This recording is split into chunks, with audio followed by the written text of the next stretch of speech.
क्या मैं वापस आऊंगा इम्तियाज अली की कमबैक फिल्म बनेगी, या फिर लव आजकल 2 और हैरी मेट सेजल का दर्द फिर से ताज़ा होगा। इम्तियाज अली की एक तगड़ी लॉयल ऑडियंस है और सच कहूँ तो उनमें से काफ़ी लोग ये फिल्म वैसे भी देखने वाले हैं ही। लेकिन थिएटर टिकट बुक करने से पहले कुछ बातें जान लेना बहुत ज़रूरी है, क्योंकि अगर आप गलत एक्सपेक्टेशन लेकर गए तो फिल्म का मजाक खराब हो सकता है। क्योंकि खुद इम्तियाज अली का मानना है कि हर फिल्म में कुछ नया ट्राई करना ज़रूरी है। प्रॉब्लम क्या है ना कि अगर आप बदल नहीं रहे हो तो फिर ग्रो भी तो नहीं कर रहे ना। लेकिन इंटरेस्टिंग बात यह है कि ट्रेलर रिलीज होते ही मोस्ट ऑफ लोगों को लव आजकल की ही याद आ गई। लेकिन सच बात तो यह है कि इस ट्रेलर के पीछे एक ऐसी रियल इंस्पायर कहानी छुपी है जिसे पढ़ने के बाद मेरी परसेप्शन पूरी बदल गई। In fact, now that 78 years have happened after partition, most of the people that I met, the survivors, they only talk about their love. और यही से एक बड़ा सवाल खड़ा होता है कि ये फिल्म थिएटर में देखने लायक है भी या नहीं। यही जानने के लिए शुरू करते हैं प्रोजेक्ट सिनेमा का टिकट टेस्ट, जहां आप और मैं इस फिल्म के 5 फैक्टर पर स्कोर करेंगे और आखिर में हम एवरेज स्कोर निकालकर डिसाइड कर पाएंगे कि क्या ये फिल्म देखनी चाहिए भी या नहीं। तो चलिए शुरुआत से शुरू करते हैं। Test number 1, first look impact. क्योंकि किसी भी फिल्म को देखने का डिसीजन अक्सर उसके फर्स्ट इंप्रेशन से ही शुरू होता है, और मैं वापस आऊंगा कि केस में ये फर्स्ट इंप्रेशन काफी इंटरेस्टिंग था, क्योंकि ये सिर्फ फिल्म का अनाउंसमेंट नहीं था बल्कि इम्तियाज अली और दिलजीत दोसांझ का रीयूनियन था। जब फिल्म का फर्स्ट लुक सामने आया तो सबसे पहले जिस चीज ने अटेंशन ग्रैब किया वो था इसका इमोशनल और नॉस्टैल्जिया टोन। पोस्टर देख के ये साफ लग रहा था कि ये फिल्म कोई टिपिकल कमर्शियल एंटरटेन नहीं बल्कि एक इमोशनल जर्नी होने वाली है। लेकिन फिर भी चमकीला के बाद ऑडियंस की दिमाग में एक सवाल था कि क्या इम्तियाज अली और दिलजीत की जोड़ी दोबारा वही मैजिक क्रिएट कर पाएगी, और इसी वजह से सभी लोग स्टोरी प्रेडिक्ट करने में घुस गए। लेकिन आज भी काफी ऑडियंस को फिल्म की असली कहानी का अंदाजा भी नहीं है, और यही फर्स्ट लुक अपना काम कर गया। हाँ, एक्साइटमेंट हर जगह एक जैसी नहीं थी, लेकिन अटेंशन डेफिनेटली था, और किसी भी फर्स्ट लुक का पहला काम वही होता है। ओवरऑल देखे तो फर्स्ट लुक ऑडियंस का अटेंशन ग्रैब करने में सक्सेसफुल रहा, और इसीलिए ये टेस्ट लॉक होता है 10 में से 7 स्कोर पर। लेकिन किसी भी फिल्म का असली बज़ उसके पोस्टर से नहीं, उसके प्रमोशन से बनता है, और इसीलिए सिनेरियो में आता है हमारा प्रोमो पल्स। देखिए, जब फिल्म का टीजर रिलीज हुआ तो ऑडियंस ने सबसे पहले 3 चीजें नोटिस की। पहली दिलजीत की screen presence, second AR Rahman का इमोशनल म्यूजिक, और थर्ड सबसे इम्पोर्टेंट वही इम्तियाज अली वाली फील। काफी लोगों को लगा कि शायद चमकीला के बाद इम्तियाज फिर से अपना कंफर्ट जोन में वापस आ गए, और इसी वजह से पॉजिटिव रिएक्शन के साथ साथ एक कंसर्न भी बार बार सामने आ रहा था कि कहीं ये फिर से लव आजकल वाली टेरिटरी में तो नहीं जा रहे। यानी प्रमोशन ने ऑडियंस को इग्नोर करने का मौका नहीं दिया, लेकिन पूरी तरह कन्विंस भी नहीं कर पाए। और यही ऑडियंस साइकोलॉजी का एक इंटरेस्टिंग कॉन्सेप्ट काम करता है, जिसका नाम है एक्सपेक्टेशन इफेक्ट। जब ऑडियंस किसी डायरेक्टर से बहुत ज्यादा एक्सपेक्टेशन रखती है ना, तब वो टीजर और ट्रेलर को और भी ज्यादा क्रिटिकली जज करते हैं, और यही क्रिटिसिज्म इम्तियाज अली के साथ भी हुआ।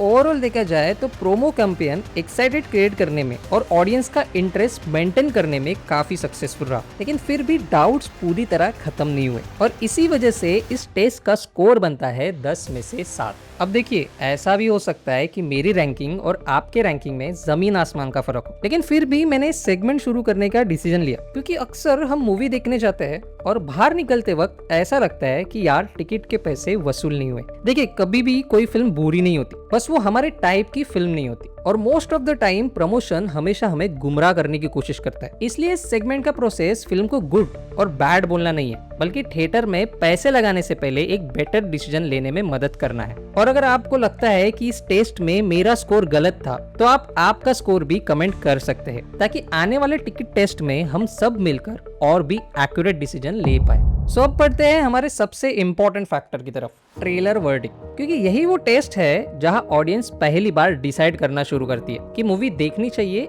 या इग्नोर करनी चाहिए।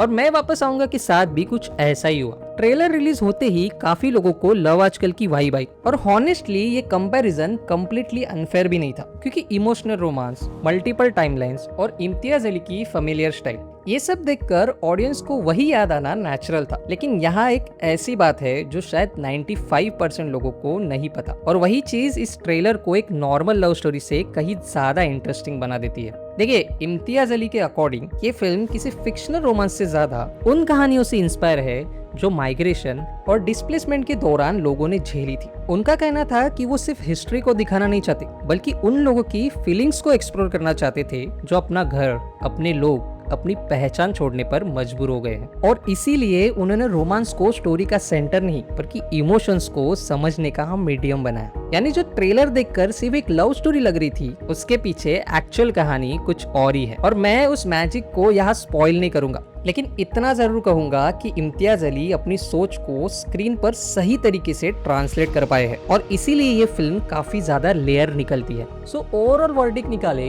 तो ये सेगमेंट 10 में से 7.5 स्कोर डिजर्व करता है। अब ट्रेलर देखने के बाद ऑडियंस डिवाइड तो हो गई थी, लेकिन असली सवाल था कि ग्राउंड रियलिटी में लोग क्या सोच रहे हैं। और यही से शुरू होता है हमारा टेस्ट नंबर 4, सोशल बज़। क्योंकि कई बार ट्रेलर देखकर जो परसेप्शन बनता है उससे ग्राउंड रियलिटी बिल्कुल अलग निकलती है। और मोस्ट ऑफ द टाइम इसी सिचुएशन में लोग ज्यादा कंफ्यूज हो जाते हैं, क्योंकि मार्केटिंग का काम फिल्म को सिर्फ बेचना ही होता है और इसी वजह से इस प्रोसेस में फिल्म की असली आइडेंटिटी पीछे छूट जाती है। इसलिए ऑडियंस कुछ और एक्सपेक्ट करके थिएटर जाती है और स्क्रीन पर उन्हें कुछ और ही देखने मिलता है। देखिए, मैं स्पॉइलर जोन में नहीं जाऊंगा, लेकिन ये फिल्म प्लॉट की इमोशन कोर को या फिर उसके डीपर थीम को एक्सप्लोर करती है। लेकिन कुछ लोग भी ये भी कह रहे हैं कि ये फिल्म पुराने फेस की याद दिलाती है। यानी एक तरफ एप्रिसिएशन है और दूसरी तरफ हेजिटेशन। लेकिन इंटरेस्टिंग बात यह भी है कि लोग पूरी तरह से रिजेक्ट भी नहीं कर रहे और इसीलिए ओवरऑल सोशल बज़ को देखें तो ये टेस्ट 10 में से 7.5 स्कोर डिजर्व करती है। सो अब बढ़ते हैं हमारे सबसे इम्पोर्टेंट टेस्ट की तरफ, थिएटर वर्थनेस। क्योंकि आखिर में सवाल सिर्फ इतना है, क्या मुझे इस फिल्म के लिए थिएटर जाना चाहिए? देखिए, अगर मैं पूरे साफ मन से कहूँ तो ये फिल्म हर ऑडियंस के लिए बनी नहीं, लेकिन हाँ, अगर आपको इमोशनल और कैरेक्टर ड्रिवन स्टोरी टेलिंग पसंद है तो ये फिल्म आपको जरूर कनेक्ट करेगी। और हाँ, जो टिपिकल रोमांस देखने के लिए जा रहे हैं उसे टिपिकल मत समझना। सो इस टेस्ट का स्कोर जुड़ता है 10 में से 7.5 स्कोर। तो चलिए फाइनल स्कोर देख लेते हैं। सभी टेस्ट का एवरेज स्कोर निकाले तो मैं वापस आऊंगा को मिलते हैं 7.5 स्कोर। और हमारे पैरामीटर्स के हिसाब से फिलहाल ये फिल्म वेट एंड वॉच के जोन में लैंड करती है। यानी रिलीज के पहले वीकेंड रश करने के बजाय एक हफ्ता ऑडियंस के रिएक्शन और वर्ड ऑफ माउथ को ऑब्जर्व किया जा सकता है। क्योंकि अगर फिल्म का इमोशन कोर लोगों के साथ कनेक्ट कर रहा है तो आपको डेफिनेटली थिएटर एक्सपीरियंस करना चाहिए। और अगर बस सस्टेन नहीं हुआ तो OTT एक बेटर ऑप्शन है।